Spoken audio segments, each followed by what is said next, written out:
Demon football coach Brad Laird. It is February and football peaks in February. It's maybe the greatest day other than game day. It's National Signing Day, but it's different than it's ever been before. You had an early signing period, added 10 guys as new Demons in December. It's just the whole paradigm is different. Talk about how things have changed for you and your staff in this recruiting process. It is different. To have 10, we got signing date coming up, always the first Wednesday in February, and that's the only time you really look at signing date in the past. Now all of a sudden, we already got 10 in the boat for this class, and we're limited on scholarships anyway, so you're not looking at a big number. We're used to getting up there at 6:30 on Wednesday morning and just waiting.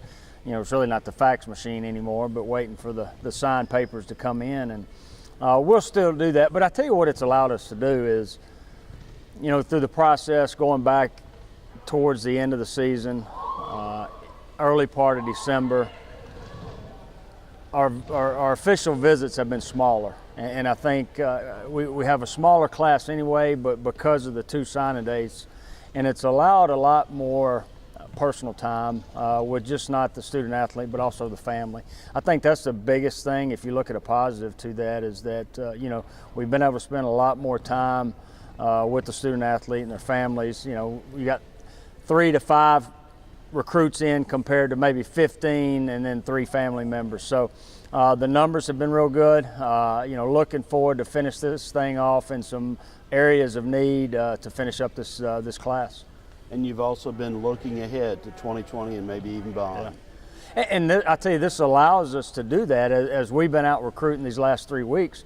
After January, it's allowed us to start working on our 2020 class. And, because we've kind of already looked at our needs for that class and our seniors to be, and who we're going to lose after that year, to go ahead and identify the areas of need in the 2020 class.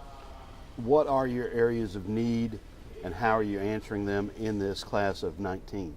Well, I think early on you look at offensive line. As we look ahead, we're going to be losing 3 guys after this year, so we want to make sure we replace those guys, and we were able to do that in the early signing period.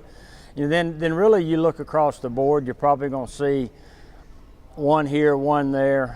The only difference that you'll see is receiver. We did very fortunate to sign a young man in the early signing period, and as we move forward, whether it's going to be Wednesday signing day or later on in the spring, to be able to add to that receiving class. Your team had a brink of tremendous success last season. What is the transition period for the team? How do you describe what you've got ahead of you starting Wednesday and going forward to this fall? Each team's different. The 2019 team will be different than the 2018 team, no matter who you are, what level you're at.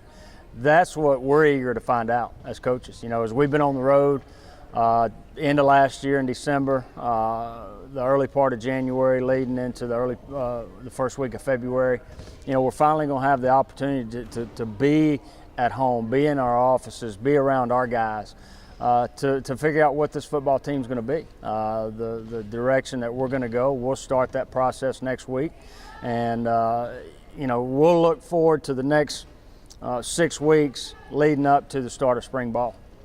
Spring ball in March entirely this year?